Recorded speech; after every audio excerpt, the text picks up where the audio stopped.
Oke, selamat sore buat sahabat pendengar dimanapun Anda berada, bareng lagi bersama saya Kelvin, dan terima kasih buat Anda masih setia di 93,8 MHz Radio Pemkab Deli SBFM. Oke, hari ini Kelvin masih berada di Desa Sentis, Kecamatan Percut Setuan, Kabupaten Deli Serdang dalam kegiatan MTQ 56 Kabupaten Deli Serdang ya. Dan seperti semalam ya, Kelvin masih berada di acara podcast dari Kominfo Stan. Dan kali ini Kelvin kehadiran tamu spesial dari Dinas Sosial bersama Bapak Rudi Akmal Tambunan ST. Ya Pak. Ya, benar. Sehat Pak? Sehat, alhamdulillah.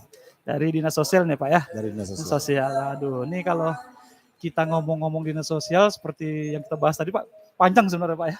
Panjang. Banyak. Makanya saya antusias datang ke sini karena mudah-mudahan dengan acara ini bisa membantu tersebarlah informasi yang bisa berguna untuk membantu masyarakat, terutama dari masyarakat miskin atau kurang mampu di Kabupaten Deli Serdang.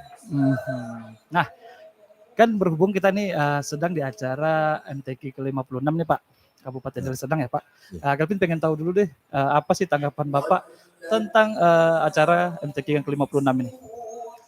Acara MTQ ini sangat baik ya. Ini sangat baik, bisa untuk mendorong semangat masyarakat Kabupaten Deli Serdang mencintai Al-Quran, meningkatkan nilai-nilai religius. Ini sangat baik sekali kegiatannya. Kalau kami sih inginnya tetap adalah ini kegiatan dan ditingkatkanlah mungkin dari masa ke masa,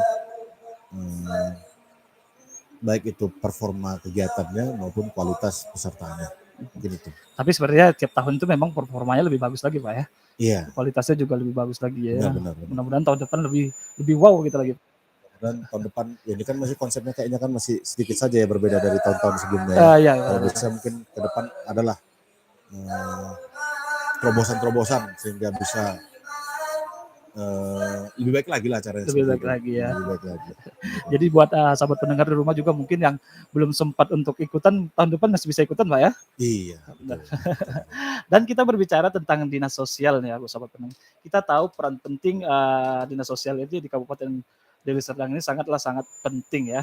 Apalagi dalam menuntaskan atau berperan penting dalam kemiskinan. Benar nggak Pak? Benar. Nah, kita pengen tahu dulu nih Pak. Sebenarnya kerja dari tugas pokok dari dinas sosial ini apa sih sebenarnya? Kita pengen kenal lebih dalam lagi nih dinas sosial. Kalau singkatnya tugas dinas sosial itu adalah menjalankan tugasnya Pak Bupati, Pak Wakil Bupati dalam hal penanganan sosial. Itu kalau singkatnya. Kalau lebih jelasnya dinas sosial ini tentu saja paling besar itu kegiatannya adalah penanganan terhadap sekarang namanya itu PPKS. Dulu namanya PMKS, penyandang masalah kesejahteraan sosial.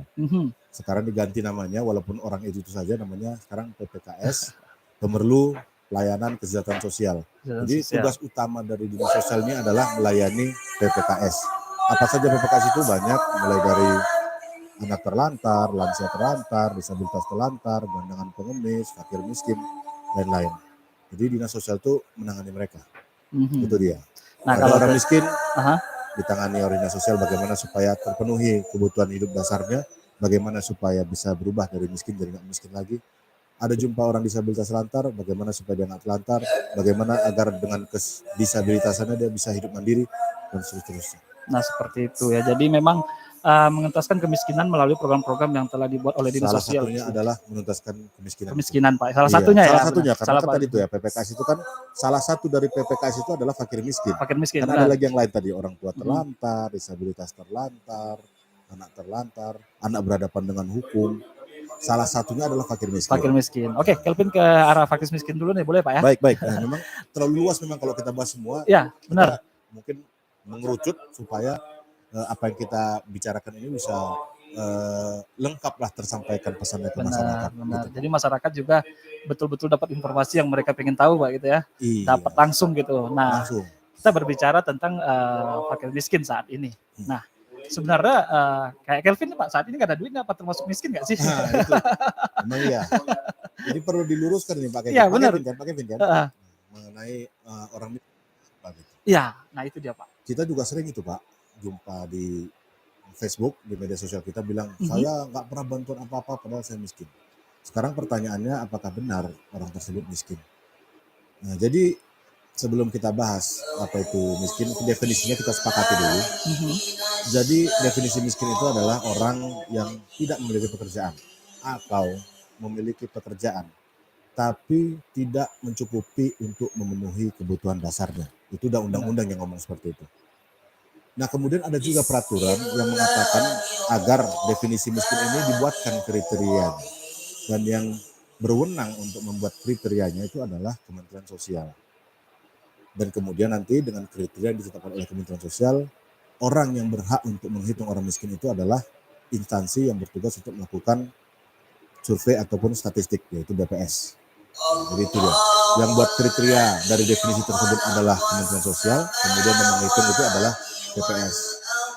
Nah, itulah dia. Miskin itu adalah orang yang tidak memiliki pekerjaan atau memiliki pekerjaan tapi hasilnya tidak bisa memenuhi kebutuhan dasar. Memenuhi kebutuhan dasarnya Pak ya, untuk sehari-hari ya Pak. Sehari-hari. Nah, itu dia. Nah, itu dari keputusan Menteri Sosial yang terbaru itu sudah dikeluarkan ada 9 kriteria untuk mempermudah definisi tadi itu. 9 kriteria. Yang pertama adalah orang tersebut tidak memiliki tempat tinggal atau tidak memiliki tempat tinggal sehari-hari. Jadi orang yang tidak memiliki tempat tinggal sehari-hari itu langsung bisa dikatakan miskin. Miskin Pak. Gitu. Kalau misalnya dia memiliki tempat tinggal, maka dideteksi lanjut dengan 8 kriteria lanjutan. Apa itu? Pertama, dia itu tidak memiliki pekerjaan yang mencukupi kebutuhan dasarnya. Yang kedua, dia itu pernah tidak makan. Yang ketiga, dia itu pengeluarannya setengahnya habis untuk dibelikan makanan. Yang keempat, dia tidak memiliki pengeluaran untuk pembelian pakaian. Yang kelima, dinding rumahnya itu terbuat dari bahan yang tidak berkualitas. Mungkin batu bata yang tidak disemen atau tepas. Atau tidak permanen Pak ya? Iya. Atau tidak permanen. Kemudian yang keenam adalah lantainya itu juga tidak berkualitas. Itu mungkin hanya semen atau tanah sebagian besarnya.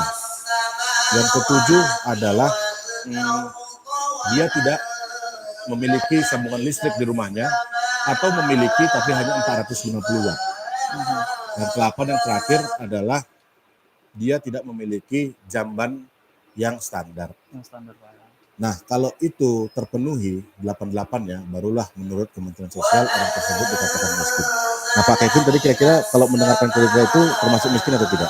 Mungkin belum miskin Pak. Belum ya.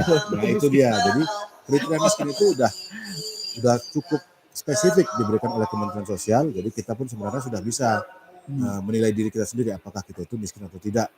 Kalau memang miskin berarti kita perlu bantuan. Kalau enggak mungkin bersabar dulu agar saudara-saudara kita yang masih miskin itu bisa lebih dulu mendapatkan bantuan. Ya, tapi belum itu saja. Ini sekarang juga ada yang namanya garis kemiskinan. Garis kemiskinan. Nah, jadi garis kemiskinan ini dikeluarkan oleh BPS. Jadi garis kemiskinan ini adalah sejumlah uang yang merepresentasikan kebutuhan dasar satu orang per bulan. Jadi kalau orang itu mempunyai uang sebesar itu, dianggap dia sudah mampu memenuhi kebutuhan dasarnya untuk dirinya selama sebulan.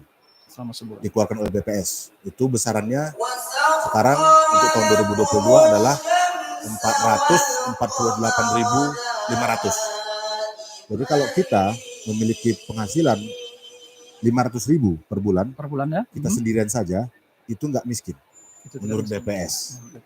Ini contohnya satu lagi. Ada misalnya suami istri, suaminya saja yang bekerja.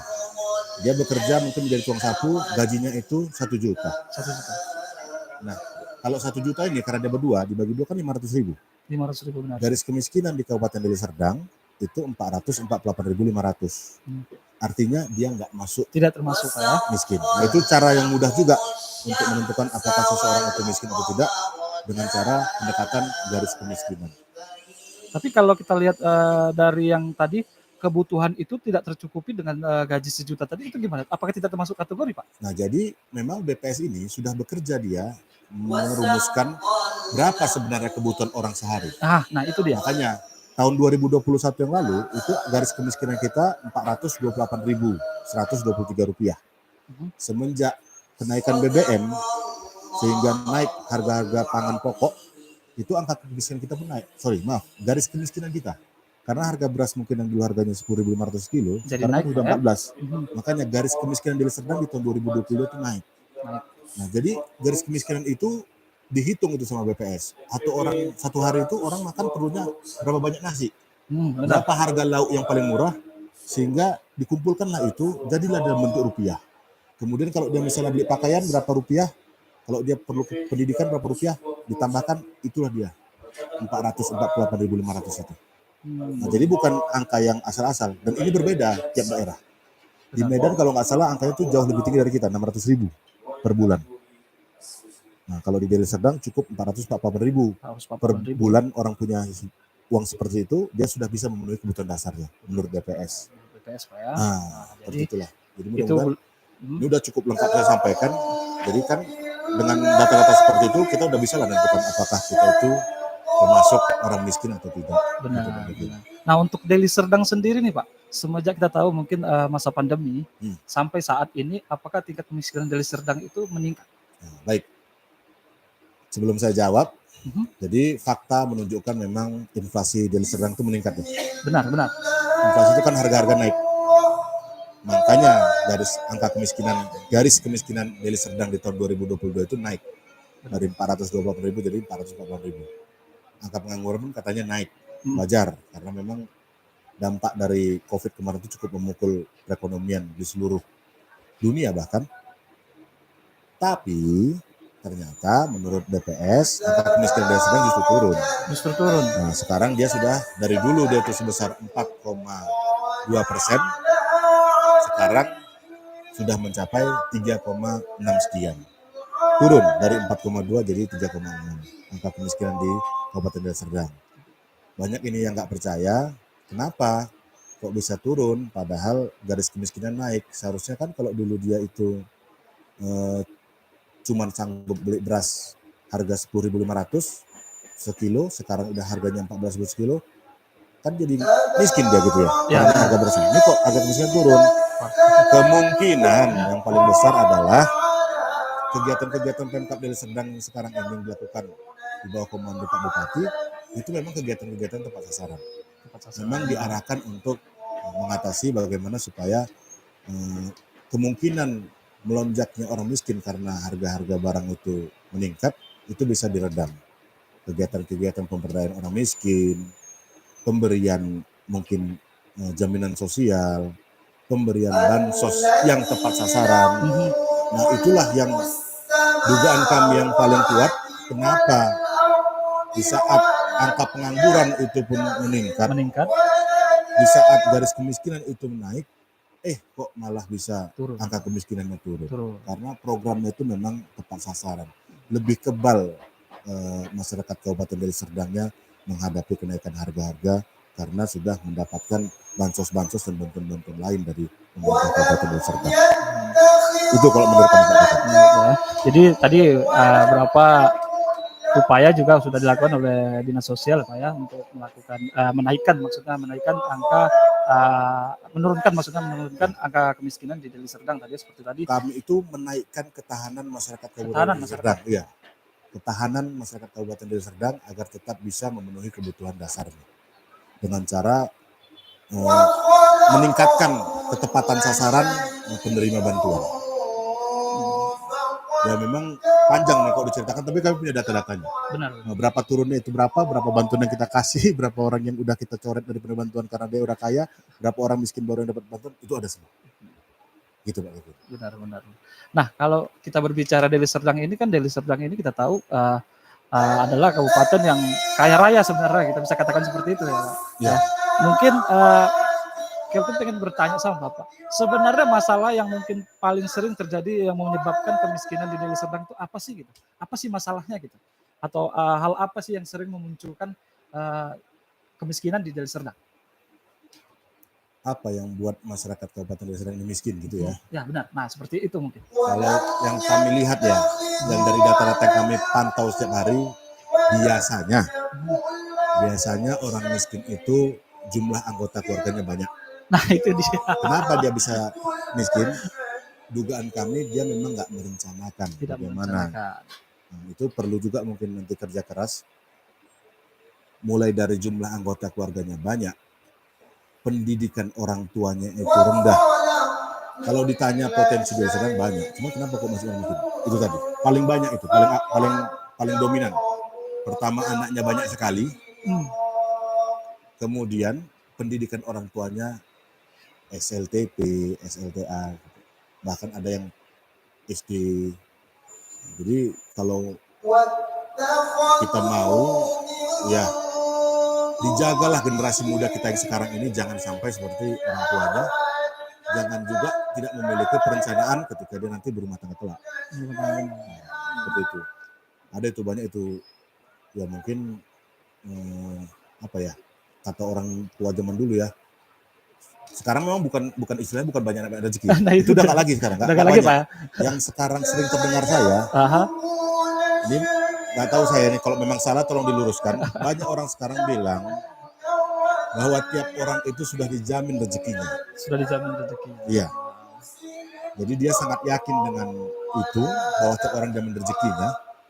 Dan memang iya terjamin, kan buktinya hidup ya. Itu sampai ada istilahnya, burung itu pastilah dia bisa ngasih makan anaknya segala macam gitu. Bahwa tiap orang itu dijamin rezekinya. Tapi saya pikir ini perlulah mungkin dianalisa kembali. Apa sih sebenarnya maksud dari kata-kata itu gitu.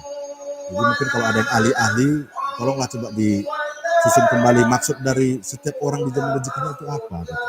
Apakah benar kalau orang yang punya anak 3 dibandingkan anak 12 itu dengan upaya yang sama ya, sama-sama mengeluarkan tenaga untuk bekerja misalnya 100 joule, itu memang rezekinya yang dihasilkan sama gitu. Kok saya kurang yakin gitu. Tapi tolong kalau misalnya ada yang merasa ini salah, saya yang salah paham, tolong diluruskan juga supaya jangan lama-lama saya tersesat gitu. Itu tadi yang penyebab orang miskin. Tapi yang penting dibahas ini Pak Kevin sebenarnya adalah apa sekarang yang paling mengancam orang miskin itu. Apa yang sekarang paling mengancam orang miskin? Itu mungkin yang perlu dibahas ini. Dan jawaban saya sekarang ini adalah orang miskin itu sekarang paling membutuhkan namanya layanan kesehatan. Kesehatan benar. Iya, layanan kesehatan. Jadi nggak dipungkiri lagi kenaikan harga pangan itu sudah memaksa orang-orang miskin atau tidak mampu kita ini bekerja lebih keras. Tidak memperdulikan apa yang dimakan, yang penting kenyang, tapi belum tentu ada gizinya. Kemudian mungkin tidak lagi membiayai asuransi kesehatannya karena sudah habis mungkin dialokasikan untuk kebutuhan perutnya. Nah, jadi sekarang ini yang paling dominan permasalahan yang dihadapi oleh saudara-saudara kita yang kurang mampu, miskin kurang mampu, itu adalah masalah pelayanan kesehatan. Pelayanan kesehatan. Nah, itu dia buat sobat pendengar ya. Mungkin pelayanan masyarakat adalah hal yang mengancam bagi warga miskin. Tapi ya benar, kita pengen bahas tuntas juga ke situ nih Pak. Tapi sebelumnya kita pengen break dulu sejenak ini. Kita pengen hadirkan lagu-lagu dari radio, dari Lubuk Pakam, dari Sedang pastinya. Setelah ini kita bakal kembali lagi. Buat sobat pendengar jangan kemana-mana. Stay tune di DSB FM. Stay tune. Kita berikutnya kita bahas ke orang miskin.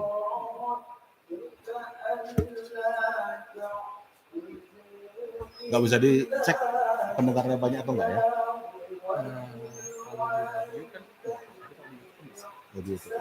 Ini ada YouTube-nya juga? Ya, kita langsung live streaming. Oh gitu. Jadi ini sekarang lagi live streaming? Live, tapi mereka di sana host ya.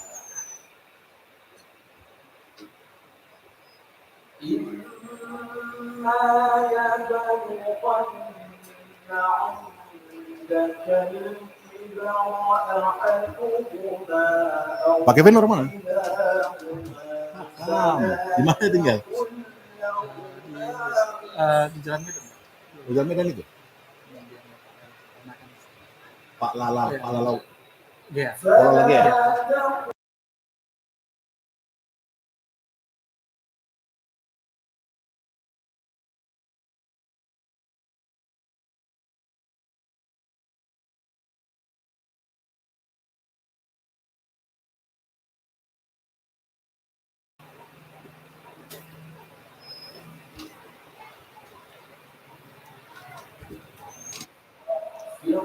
Oke, balik lagi di 93,8 MHz Radio Deli Serdang. Tadi ada lagu dari Maher Zain dengan Assalamualaikum ya. Buat sahabat pendengar, semoga aja terhibur dengan kehadiran lagu dari DSBFM ini. Oke deh, kita masih bincang-bincang bersama tamu spesial hari ini bersama Bapak Rudi Akmal, Tambunan ST, benar Pak ya? Assalamualaikum. Wah, mohon maaf kalau ada penyebutan yang salah Pak ya. Nggak apa-apa. Yang penting pesannya nyampai. Oke deh, kalau gitu tadi kita cerita bahas tentang kesehatan yang mengancam maksudnya ya, yang mengancam warga miskin itu adalah kesehatan, gitu, Pak. Ya. Nah, kita pengen membahas di sini adalah pelayanan kesehatan bagi warga miskin yang mungkin yang mungkin Dinsos berperan penting dalam menghadapi seperti ini ya, Pak, gitu Pak ya. Benar. Nah, seperti itu. Jadi kita pengen tahu sebenarnya apa sih yang sering menjadi kendala dalam pelayanan kesehatan ini sih sebenarnya Pak untuk warga miskinnya? Baik, jadi kan ya sudah pastilah yang menjadi kendala untuk orang miskin dan tidak mampu itu untuk mendapatkan pelayanan kesehatan adalah nggak ada biaya. Tidak ada biaya. Tidak ada biaya, itu udah pasti. Tapi pemerintah telah mempunyai jalan lah untuk mengatasi hal ini. Jadi mungkin sudah pernah dengar itu ada sekarang itu namanya BPJS, ada namanya PBI. PBI itu kepanjangannya dari penerima. Jadi sekarang ini digalakkanlah itu di seluruh daerah agar orang-orang miskin dan orang-orang tidak mampu itu menjadi PBI JK BPJS, penerima bantuan iuran jaminan kesehatan dari BPJS. Orang-orang yang menjadi PBI BPJS ini akan diperbolehkan untuk menerima layanan kesehatan dari fasilitas kesehatan, puskesmas, rumah sakit secara berjenjang tanpa harus membayar iuran. Iurannya dibayar oleh pemerintah. Ada yang dibayar oleh pemerintah kabupaten, ada yang dibayar oleh pemerintah provinsi, dan ada juga yang dibayarkan oleh pemerintah pusat. Nah itu dia. Jadi orang-orang miskin, orang-orang tidak mampu, itu sekarang diberi jalan keluar oleh pemerintah agar menjadi PBI BPJS. Atau umumnya orang mengenal ini dengan mendapat BPJS gratis atau KIS. Sama itu. PBI JK BPJS, BPJS gratis, dan KIS itu sama. Mungkin ada yang bertanya-tanya nih Pak, PBI ini apa sih gitu ya? Kayaknya ada yang mungkin sahabat pendengar di rumah baru dengar nih. Apa sih bedanya PBI dengan non PBI? Ya memang berubah-berubah terus ya. Berubah-berubah terus. Dulu istilahnya KIS. KIS ya. Nah, jadi saya belum ada KIS katanya. Itu kartu Indonesia Sehat. Sekarang BPJS nggak mengeluarkan kartu lagi, Pak. Tidak mengeluarkan kartu lagi. Udah nomor BPJS-nya itu udah terintegrasi dengan nomor NIK-nya. Jadi nomor NIK kita itulah nomor BPJS kita. Oh begitu. Nah, jadi istilah KIS itu udah nggak cocok lagi dipakai. Karena kartunya nggak pernah ada lagi. Kartunya tidak ada lagi Pak. Ada lagi. Nah itu. Sekarang istilah yang digunakan adalah PBI JK BPJS. Penerima bantuan iuran jaminan kesehatan dari BPJS. Jadi apa itu PBI? Apa itu non PBI? Kalau PBI itu, kalau non PBI berarti nggak dibayar oleh pemerintah. Sendiri, itulah dia mandiri, bisa dibayari oleh perusahaan di mana dia bekerja. Itu banyak istilah-istilahnya itu, pekerja penerima upah, pekerja bukan penerima upah. Gitu. Kalau PBI dibayar pemerintah daerah, provinsi, pusat, yang manapun juga. Kalau non PBI berarti dia dibayar dia sendiri atau dibayar oleh orang yang mempekerjakan dia. Berarti PBI ini harus terkategori di masyarakat miskin tadi dulu Pak? Enggak juga. Jadi gini, kalau kita mengacu ke data orang miskin kita tahun 2021, 2022 itu kan yang kecil itu cuma 4,2% atau 3,6. Itu kalau dijumlahkan per orang itu cuma 90.000 ke 100.000 itu Pak Kevin. Nah, 100.000 ya 90.000 ke 100.000. Pak Kevin percaya itu kira-kira orang miskin dia sedang 90.000 sampai 100.000. Jujur aja nggak apa-apa. Kalau Kelvin sih bilang nggak sampai. Berapa maunya? Sekitar 4.000 atau 5.000 mungkin. Kalau prediksi. Kok sedikit kali? Orang miskin di Deli Serdang menurut BPS itu 90.000 sampai 100.000. Maksudnya 50.000, mungkin 50.000 di angka 50.000. Lebih kecil lagi? Iya. Jadi sebenarnya di penduduk Deli Serdang ini 2.100.000 deh. Ya kalau Kelvin sering keliling ke kecamatan ya, kalau melihat dari yang kategori itu ya. Iya benar. Kalau yang rentan miskin? Yang rentan miskin. Kira-kira berapa? Mungkin 80.000 atau 80.000. 70.000. Kita tambahkan yang tadi ya, 180.000. 180.000 jadinya ya semua ya. Benar. Orang miskin tidak mampu sama orang miskin 180.000. Itu orang Deli Serdang yang diberikan BPJS gratis itu menjadi PBI itu jumlahnya 535.000 jiwa. Artinya apakah cuma orang miskin yang dapat? Enggak. Nah, jadi memang di dinas sosial itu kita paham bahwa jumlah yang 535.000 ini enggak cuma untuk orang miskin. Kalau orang miskin aja udah selesai itu semua. Kami sangat percaya diri bahwa orang miskin itu bisa tercover oleh BPJS gratis kita, yang jatah kita dari pusat ditambah jatah kita dari kabupaten kota dan provinsi itu jumlahnya 535.000. Kalau ada yang masih belum dapat, nah itu mungkin yang tersilap-silap ya. Nanti kita cari itu kita cari benar-benar kita cari. Kita memang tujuannya tepat sasaran benar Pak ya. Tujuan dinas sosial itu adalah semua orang miskin itu dapat bantuan. Dapat bantuan. Wah, luar biasa banget. Balik ke pertanyaan tadi, apakah cuma untuk orang miskin? Enggak. Nah, itu dia. Dinas sosial itu udah buat kriteria orang yang boleh dapat BPJS itu. Ada 9 juga kriteria kalau nggak salah. Nggak boleh salah satu anggota keluarganya itu PNS, TNI, polisi, atau perangkat desa, atau karyawan perusahaan yang udah listing di bursa. Misalnya gini nih, ada satu keluarga, anaknya PNS. Nah, di peraturan kita kan orang tuanya itu kan nggak ditanggung si anaknya. Yang ada itu kan orang tua nanggung anak. Ya. Jadi kok misalnya Pak Kevin punya orang tua nih, Pak Kevin PNS, yang Pak Kevin tanggung itu kan istri Pak Kevin sama anak. Benar. Orang tua enggak? Orang tua. Mau kayak mana pun miskinnya orang tua Pak Kevin, itu nggak akan kami kasih BPJS. Karena anaknya PNS. Kalau Pak Kevin keberatan membayari BPJS orang tua Pak Kevin, pecah kakak aja. Oh, pecah kakak. Nah, begitu pecah kakak, kami bayari itu. Cuman jadinya durhaka kan gitu ya Pak. Karena ada yang berkatakan, wah kan yang PNS anak saya bukan saya, kan ada berasumsi seperti itu mungkin Pak ya. Cuman Pak Kevin, kita kan udah tahu PNS ini kan udah makmur. Masa di agama juga disuruh seperti itu. Benar. Memang kalau di hukum negara, tanggungan orang itu adalah anaknya, istrinya, tanggungan dia. Itu hukum negara. Di hukum agama, di agama Islam terutama yang saya tahu, bahwa orang tua itu tanggungan anaknya loh. Tapi gitu pun kalau memang dia terlalu berhitung untuk membayar BPJS orang tua nggak apa-apa, pecah kakak aja, boleh. Karena kita tuh membPJS-kan gratis orang itu per satu keluarga, nggak per satu orang. Nggak boleh satu-satu, dia harus satu keluarga. Jadi kalau ada satu keluarga itu anak PNS, satu keluarga nggak dikasih.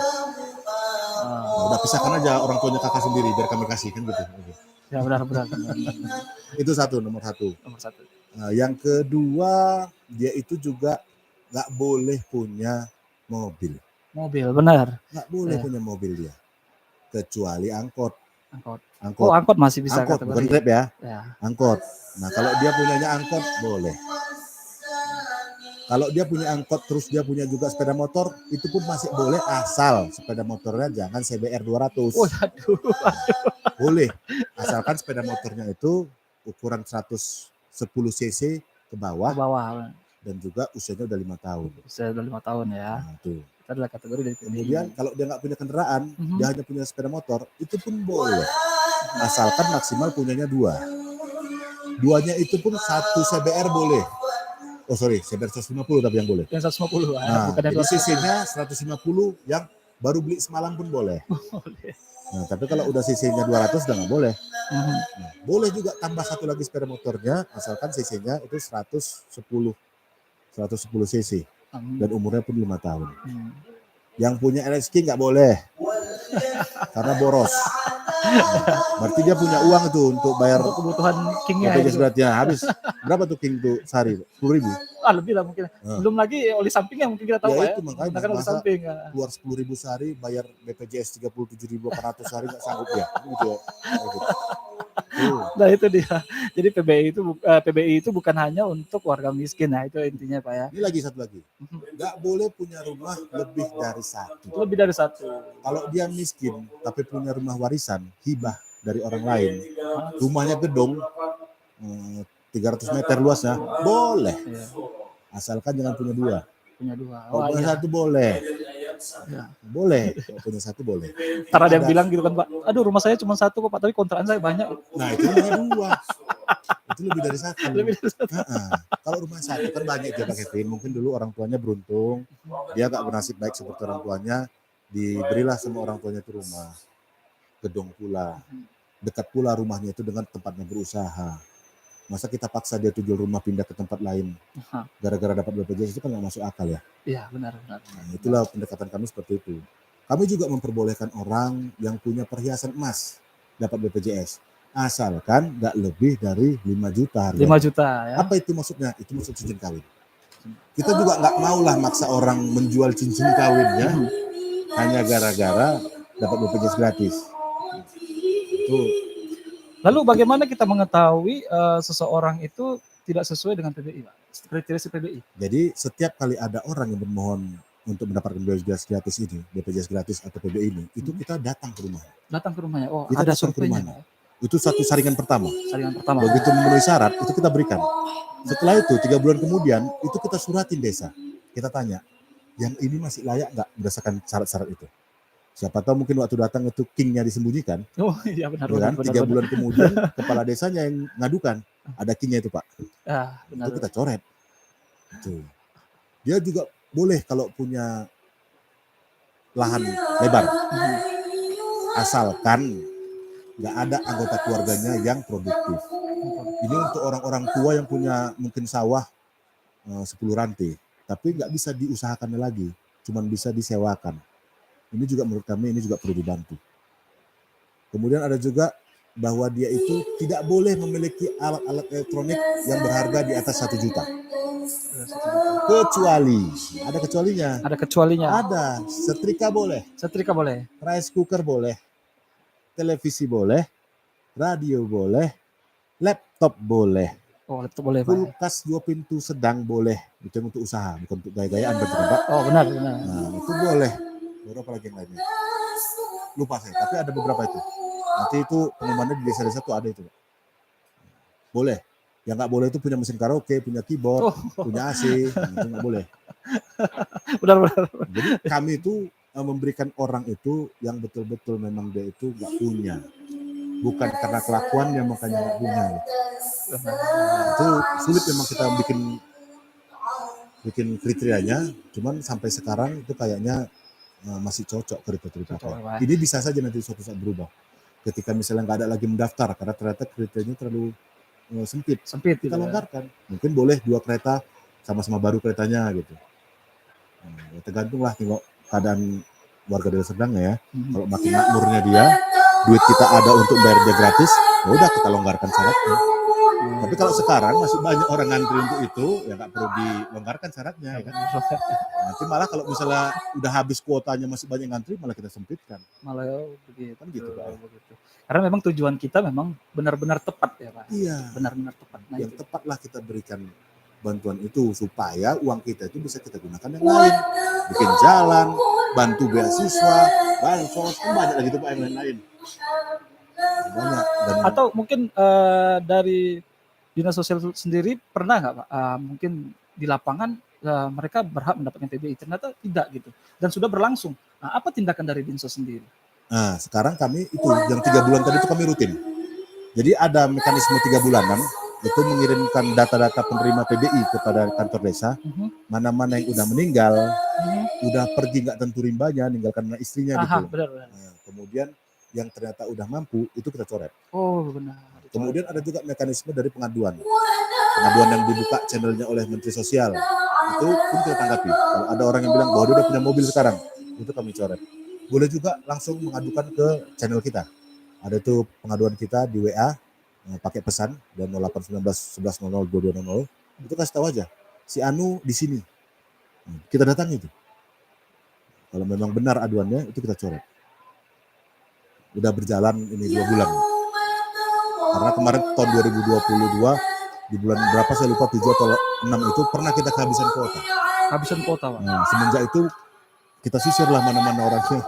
Ya karena kita nggak tahu ke depannya mereka sudah mampu atau belum ya Pak? Iya, dinamis kan Pak? Dinamis benar. Makanya 3 bulan kita kasih. 3 bulan. 3 bulan kita periksa terus. Seperti itu Pak Kevin. Jadi luar biasa banget ya sebenarnya. Nah tapi kan gini Pak, dulu kan seperti Bapak katakan tadi dulu ada KIS ya, kalau sekarang PBI. Nah masyarakat itu tapi inti dari masyarakat itu pengen tahu pelayanannya. Nah apakah ada perbedaan pelayanan PBI dengan pelayanan non PBI? Sama saja Pak. Pelayanan kesehatan ya? Sama saja PBI sama non PBI kan sama-sama BPJS deh ya, peserta BPJS, cuman yang satu dibayar oleh pemerintah iurannya, satu dari sendiri. Sama. Kalau untuk pelayanan kesehatannya tetap sama ya? Sama.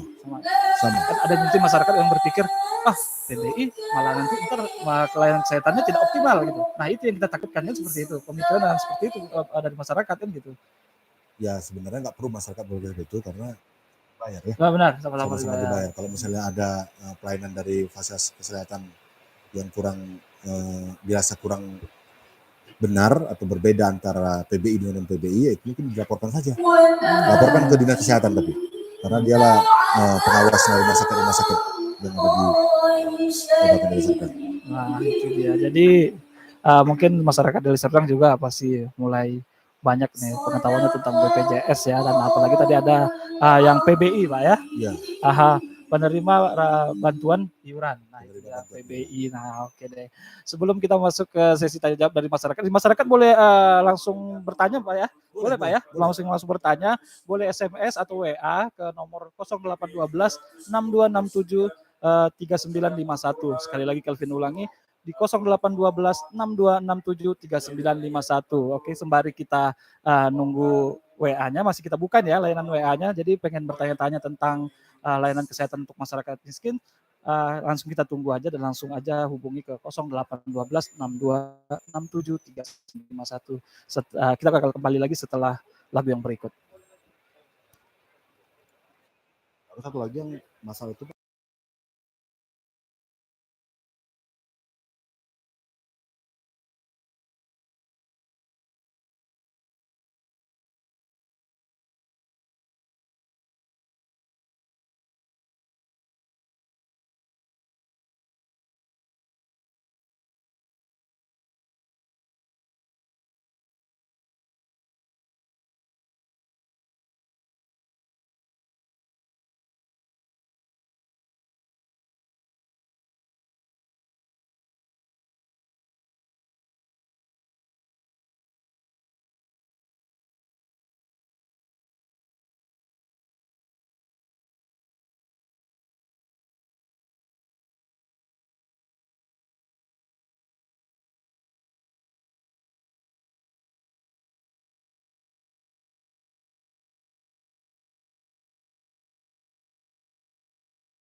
Oke, balik lagi di 93,8 TSB FM, masih bersama saya Kelvin di podcast Kominfostan. Saat ini saya berada di Desa Sentis, Kecamatan Percetuan, Kabupaten Deli Serdang, di acara MTQ 56 ya, Kabupaten Deli Serdang. Oke, tadi kita udah bahas bagaimana peran Dinsos ini, Dinas Sosial terhadap menuntaskan kemiskinan dan juga pelayanan kesehatan bagi warga miskin di Kabupaten Deli Serdang pastinya. Nah, tadi kita juga sempat buka WA atau SMS yang buat sahabat pendengar yang pengen gabung atau pengen bertanya tentang BPJS pelayanan masyarakat pelayanan kesehatan bagi masyarakat ini di 0812 6267 3951 dan masih kita buka. Kamu yang pengen tanya boleh aja langsung WA atau SMS ya. Dan mungkin Pak Rudi kita bisa langsung ini Pak ya, baca SMS. Kebetulan sudah ada yang masuk ini. Oke. Ada WA nih, kita bacakan aja langsung mungkin. Selamat siang, saya Irwansa dari Desa Kecamatan Baru, Batang Kuis. Mau bertanya mengenai BPJS Kesehatan Pemerintah. Apa saja Pak persyaratan untuk membuat BPJS pemerintah? Baik, langsung saja aja ya Pak. Boleh Pak, boleh. Nggak lupa. Jadi sekarang ini kalau ingin mendapatkan BPJS gratis tahun 2022 itu harus datang ke kantor dinas sosial. Tahun 2023 ke kantor desa. Cukup ke kantor mana cara menggunakan aplikasi sosial ya wajib termasuk orang miskin. Tadi kriteria udah kita buat. Kemudian orang tidak mampu. Orang tidak mampu ini yang pas-pasan Pak. Dia pas jadi antara miskin sama enggak. Nah itulah dia tuh. Kalau di bawahnya miskin, pas-pasan itu namanya orang tidak mampu. Yang ketiga adalah sesuai dengan kriteria yang kita sebutkan tadi. Nggak boleh lebih dari satu. Ada anggota keluarganya yang TNI, Polri, ASN. Gitu. Jadi asal memenuhi 3 syarat ini itu udah bisa. Kalau ke kantor desa itu bawa cukup KTP sama fotokopi KK. 2 aja. Kalau pergi ke dinas sosial mendaftarnya, itu tambah satu lagi yang harus dibawa. Apa itu Pak? Rekom desa. Rekom desa. Ini bukan untuk menyulitkan Pak Kevin. Benar. Jadi rekom desa ini, tadi kan udah saya sampaikan Pak Kevin, bahwa yang mau kita BPJS-kan gratis ini, itu satu keluarga, bukan orang per orang. Benar, benar. Nah sering sekali kita jumpai di masyarakat, di kartu keluarga itu anggotanya 5, tapi ternyata 2 udah meninggal. Nah ini kalau diajukan, tanpa kita ketahui ini masih hidup atau tidak, ini 5-5-nya nanti akan memperoleh BPJS gratis. Oleh sebab itu kami perlu rekom desa, karena kami anggap desa tahu ini orangnya ada nggak nih. Ada nggak? Nah, itulah rekom desa itu gunanya satu, memastikan orang yang diajukan di dinas sosial itu memang orang-orangnya itu masih hidup dan ada di situ. Apakah ini termasuk juga untuk kriteria yang tadi kita sempat bahas Pak? Ternyata dia sudah ada terdaftar tapi dia tidak memiliki kartunya gitu. Oh itu nanti bisa kita cek sendiri. Oh cek sendiri. Nah tapi kalau orang meninggal itu nggak akan dapat itu. Benar. Nggak dapat dia. Nah. Orang yang pergi tanpa alasan yang jelas. Benar. Ada itu. Nah, memang 5, cuman yang 1 lagi udah kemana-mana ditinggalkan anak istrinya. Nah, kayak gitu-gitu ngapain di BPJS kan itu ya kan? Benar. Kita udah punya identitas baru dari tempat lain. Gitu ya, nah, itu. Kemudian rekom itu juga gunanya ketika kami nanti akan verifikasi ke lapangan, kami kesulitan mendapatkan alamatnya karena kan banyak KTP kita ini kan alamatnya dusun 3, dusun 2, nggak ada nama jalan sama nomor rumahnya. Benar. Nah kami datang ke kantor desa, ini masyarakat Bapak yang Bapak keluarkan surat rekomnya ini rumahnya di mana? Tolong tunjukkan sama kami. Itulah guna rekom itu Pak. Jadi nggak untuk mempersulit, tapi supaya membantu memastikan bahwa orang yang diajukan untuk mendapat BPJS gratis ini itu memang ada orangnya dan kemudian mempermudah kami ketika kami akan melakukan verifikasi. Makanya kalau dia daftar di desa nggak perlu itu, cukup fotokopi KTP sama fotokopi KK aja. Gitu. Jadi kalau ke dinas sosial tadi bawanya 3, KTP, KK sama rekom desa. Bukan surat keterangan miskin ya, kita nggak bilang itu lagi namanya. Benar. Kita bilang rekom desa. Bahwa orangnya masih ada dan bahwa orang itu memang di situ. Itu isi suratnya itu. Nah, kalau repot itu kalau misalnya desanya nggak bisa ngajukan ya Pak. Jadi kalau misalnya ke desa bawa fotokopi KK, desanya bilang, waduh kami belum paham itu bagaimana caranya. Nah, terpaksa lah ke Dinsos, bawalah surat rekom dari desanya. Oh, surat rekom dari desa. Nah itu dia. Dan buat sahabat pendengar juga yang pengen daftar bisa langsung ke kantor desanya langsung Pak ya. Iya, kantor desa, kantor lurah. Jadi kalau mau ke Dinsos langsung jangan lupa surat rekomnya tadi Pak ya. Iya. Surat rekom. Nah di Dinsos juga kamu bisa dapat ini. Ada 4 orang. ternyata yang 2 ini udah nggak tahu lagi di mana. Enggak, benar. Kan sayang, Pak. Atau yang 2 tadi udah kaya raya malah, Pak. Bisa jadi, karena nggak tahu, ditanya orang tuanya, di mana anak ibu ini sekarang, Bu? Nggak tahu saya gitu.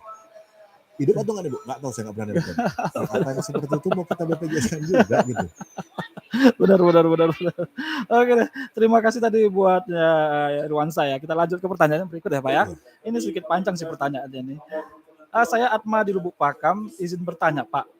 Maksimal berapa kantong darah yang ditanggung BPJS non PBI dan BPJS PBI jika ada yang membutuhkan darah untuk transfusi darah? Perorangan berapa orang kantongnya? Gitu. Berapa kantong per orangnya? Jika pasien BPJS PBI ternyata membutuhkan lebih dari batas maksimal yang ditanggung tersebut, apa solusinya? Apa harus membeli ke PMI sementara tidak memiliki dana yang memadai?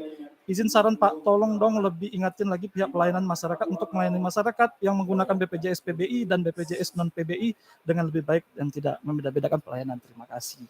Baik, nah ini kalau ini pertanyaannya kayaknya nggak bisa saya jawab karena BPJS itu kan tentu ada batasan-batasan pelayanannya. Mungkin nanti teman-teman dari dinas kesehatan yang lebih tahu, tapi nanti saya minta nomornya, nanti saya cek tahu, saya balas nanti personal aja. Saya kurang tahu juga berapa sebenarnya kantong darah maksimal yang bisa diberikan dengan menggunakan layanan BPJS. Jadi BPJS ini pun juga ada batasannya. Misalnya nih, BPJS itu tidak bisa, setahu saya itu membiayai orang yang giginya copot. Benar. Karena itu istilahnya apa namanya? Estetik. Untuk estetik nggak bisa BPJS. Kecantikan benar. Nah, yang untuk itu nggak bisa dibiayai BPJS. Ada itu. Kemudian untuk orang yang kecelakaan lalu lintas, BPJS itu nggak bisa. Nah, cuman mungkin yang tahu itu mana-mana yang diatur oleh BPJS mungkin teman-teman dari dinas kesehatan. Nah, gitu pun nanti saya minta aja dari Pak Kevin nanti pertanyaannya apa, nomor kontak apa, nanti akan kami tanyakan ke teman-teman kesehatan. Kami secepatnya kami respon. Tapi intinya PBI dan non PBI tidak ada perbedaan pelayanan masyarakatnya, Pak ya. Pelayanan kesehatan itu sama semua gitu, Pak ya. Sama. Nah itu dia. Sama. Ya, terima kasih deh buat tadi yang bertanya ada Atma ya di Pakam. Oke, kita lanjut ke pertanyaan yang berikutnya, Pak. Selamat siang Bapak, ini dari Cici Tanjung Morawa. Ingin bertanya pelayanan apa saja yang ditanggung oleh BPJS PBI dan penyakitnya seperti apa? Kalau misalnya terjadi kecelakaan kepada masyarakat kurang mampu, apakah mereka masih dapat hak dari BPJS PBI? Baik, nah ini juga sering kami jumpai. Jadi yang nggak bisa ditangani oleh BPJS kita itu adalah kalau kita kecelakaan. Kecelakaannya yang tunggal boleh. Nah, kemarin kan ada ya, kalau tahu kejadian kecelakaan. Saudara kami, Pak Camat, itu kecelakaan di jalan tol. Pak ya. Itu kecelakaan tunggal, itu bisa diklaim oleh BPJS. Tapi kalau kecelakaannya itu melibatkan pihak lain, tidak tunggal, itu jasara harja yang nanggung. Nggak bisa BPJS. Dan untuk prosesnya itu harus dulu dapat surat keterangan dari kepolisian bahwa itu memang bukan kecelakaan lalu lintas tunggal, jasara harja.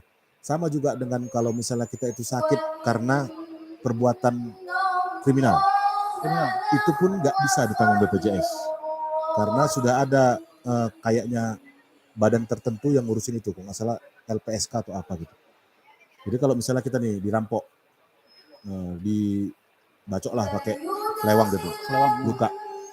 Walaupun kita punya BPJS, itu nggak bisa BPJS bayar itu. Itu nggak bisa.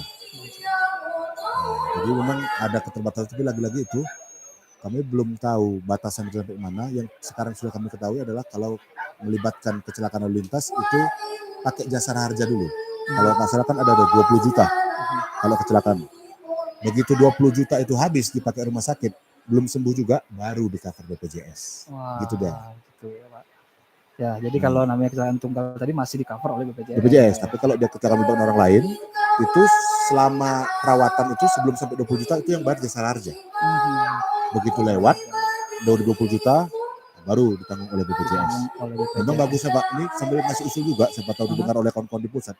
Pokoknya sekalian aja lah itu, jasa harja pun BPJS juga yang nangani gitu ya. Oh gitu. Nggak usah, jangan Pak, betul itu ya.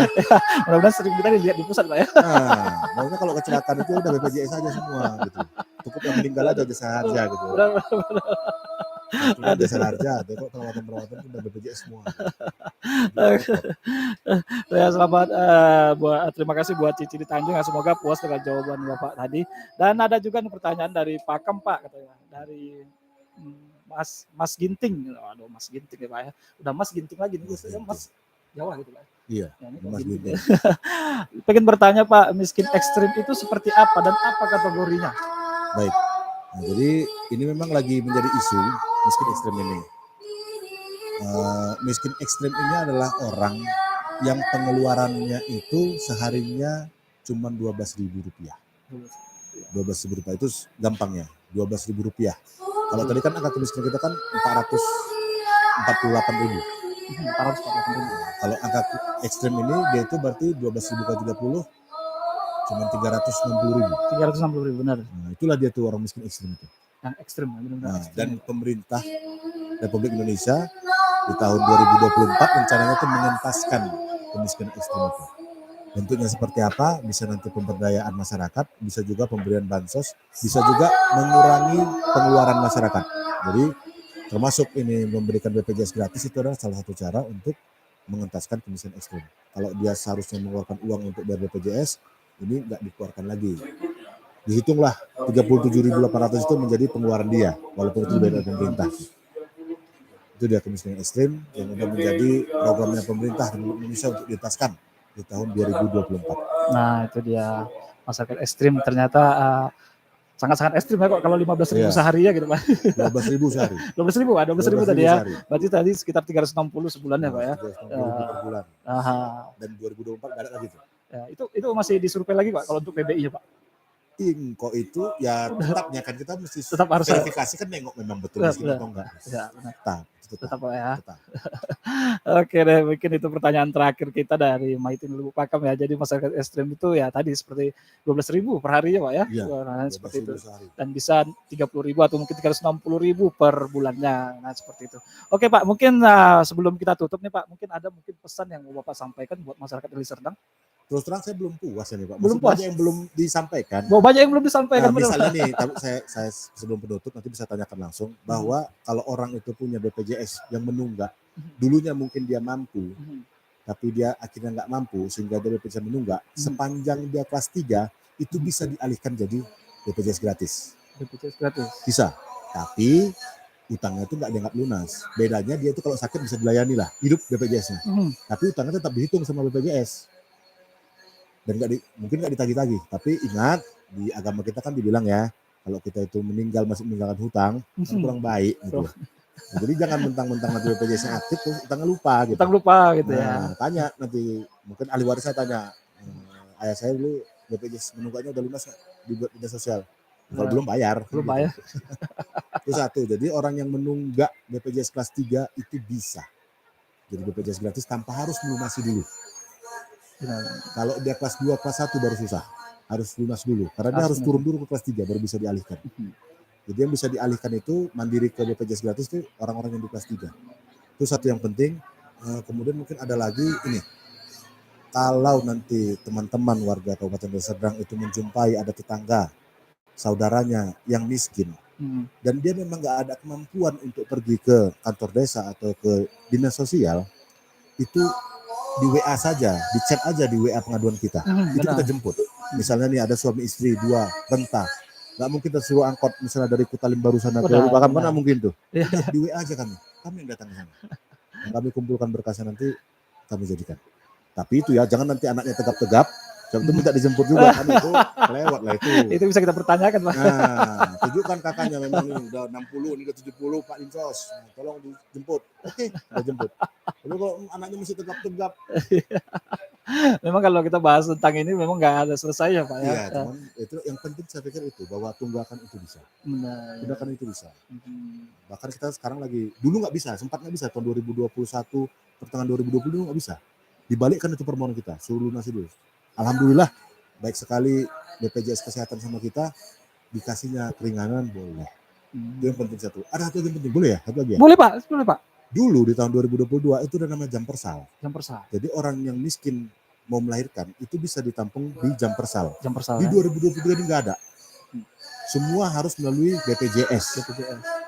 Tapi masih ada juga ternyata masyarakat miskin kita yang dia merasa bahwa kehamilan dia itu mendadak. Tiba-tiba dia melahirkan, nggak punya BPJS. Nah itu bagaimana? Alhamdulillah nih sekali lagi saya juga mau menunggu momen ini. Saya mau mengucapkan terima kasih sebanyak-banyak kepada Pak Edi Rahmayadi karena ada program pemerintah Provinsi Sumatera Utara namanya program pasien anak-register. Kita pun sebenarnya punya, cuman kita nggak sampai sini cakupannya. Program Pemprov Su itu dia itu mencakup untuk melayani orang hamil. Jadi kalau ada orang miskin, dia belum punya BPJS, 3 hari lagi mau melahirkan, sementara kalau bikin BPJS kan 14 hari baru aktif. Kalau di kita malah lebih lama, 15 sampai 75 hari. Karena kita kan ibaratnya naik angkutan umum gitu ya. Nah, benar. Ada waktu-waktunya berangkatnya gitu. Nah, orang-orang yang nggak sempat seperti ini itu boleh dia itu menggunakan program pasien unregistered milik Pemprov Su. Asalkan melahirkannya di rumah sakit haji. Rumah sakit yang direkomendasikan juga.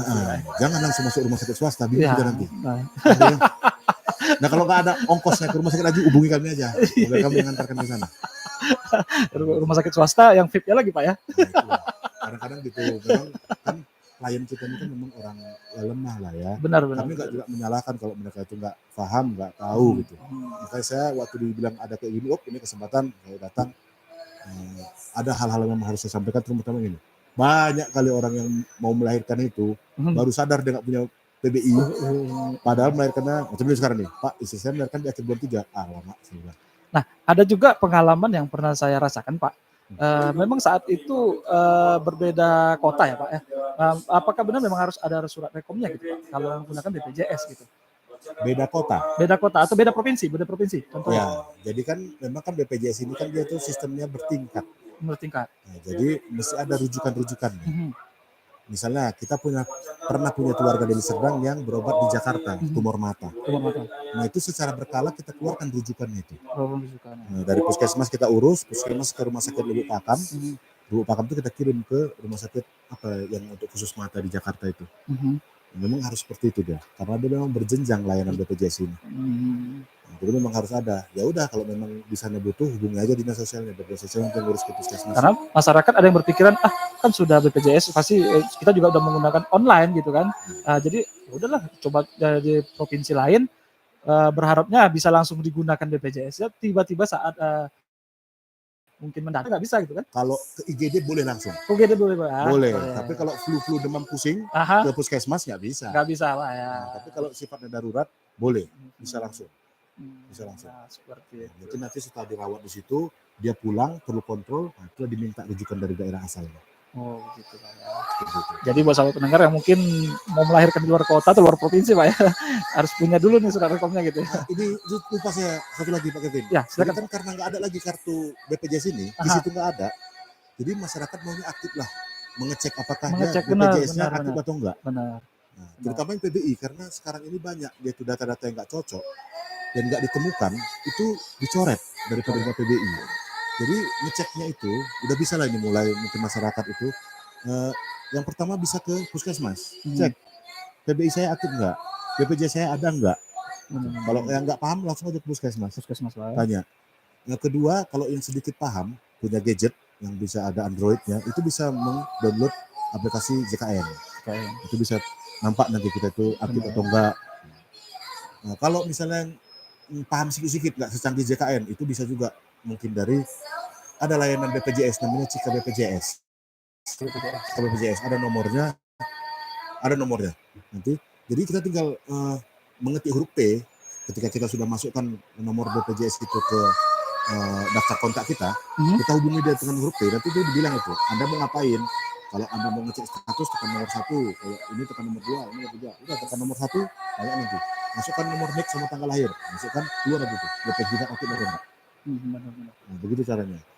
Yang ketiga, yang terakhir tentu caranya nanya ke dinas sosialnya. Nah, cobalah, kok bisa pendengar kawan sedang udah mulailah itu nanti dicek masing-masing BPJS-nya ada atau enggak.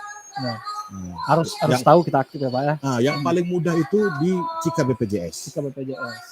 Ini biar saya promosikan sekalian, walaupun tak dibayar oleh BPJS.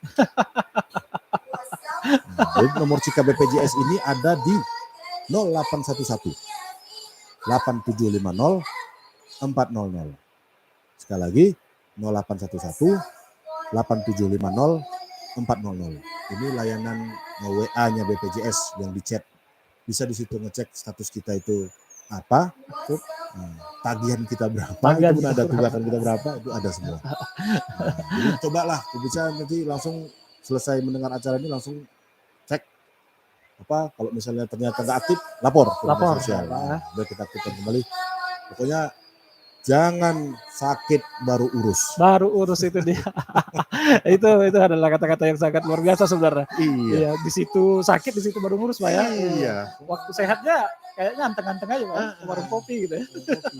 Sakit heboh satu kampung. Dan memang kalau kita bahas ini memang harusnya ada ini Pak, season 2-nya kayaknya Pak ya. Kita harus buat season 2-nya kayaknya. Tergantung kontraknya nih Pak. Bagaimana Ibu Kepala Seksi ya? Ada kontrak? Oke deh, mungkin itu aja yang mau disampaikan ya Pak. Udah semuanya Pak ya, udah sampai. Walaupun belum semuanya Pak ya. Pokoknya penutup boleh ya Pak Evin? Penutup boleh silakan Pak. Pesan Pak Bupati ke kami bahwa bagaimana supaya seluruh orang miskin itu bisa mendapatkan bantuan, terlindungi. Kami sudah tetap berupaya maksimal untuk melakukan hal tersebut Pak Kevin. Kami selalu bersungguh-sungguh, bahkan teman-teman juga Pak Kevin bisa lihat, tanyakan sendiri bahwa kami Sabtu pun kerja. Ini baju rompi yang saya pakai ini Pak Kevin, ini cara kami untuk membuktikan para masyarakat bahwa kami itu bekerja, nanti bakal nampak itu tiap Sabtu itu orang pakai baju ini memverifikasi. Kami sangat benar-benar menaruh perhatian kepada masyarakat miskin, walaupun mungkin kurang publikasi, tapi tolonglah berikan kepercayaan kepada dinas sosial bahwa kami memang berjuang sepenuh hati menjalankan apa yang diamanatkan oleh Pak Bupati, Pak Sari Tambunan, Pak Wakil Bupati, Pak Yusuf Siregar, bagaimana agar seluruh masyarakat miskin di Kabupaten Deli Serdang ini bisa mendapatkan bantuan dan terlindungi. Itu Pak David. Ngomong-ngomong nih, dari Dinsosnya sendiri ada standnya nggak di sini Pak? Nggak ada Pak ya? Nggak ada. Atau masyarakat yang dengar bisa langsung datang kan untuk cari informasi juga di gitu ya? Silakan langsung aja ke nomor pengaduan. Nomor kita tadi Pak ya. Nah, kita punya nomor pengaduan, kita punya Facebook. Ya. Atau langsung datang ke kantor juga nggak masalah Pak? Boleh. Kita terbuka ya Pak untuk masyarakat Deli Serdang terkhusus. Oke deh, luar biasa banget ini dari Bapak Rudi Akmal Tambunan ST ya. Terima kasih waktunya Pak. Luar biasa. Tetap sehat Bapak. Bapak orangnya luar biasa, hari ini saya temui. Alhamdulillah. Dan sekali lagi buat sahabat pendengar di rumah, mari kita semarakan acara MTQ ke-56 di Kabupaten Deli Serdang, dari Desa Sentis, Kecamatan Percusetuan, Kabupaten Deli Serdang. Saya yang bertugas Kelvin, mohon pamit undur diri dari mendengar Anda. Mohon maaf jika ada salah kata. Selamat sore.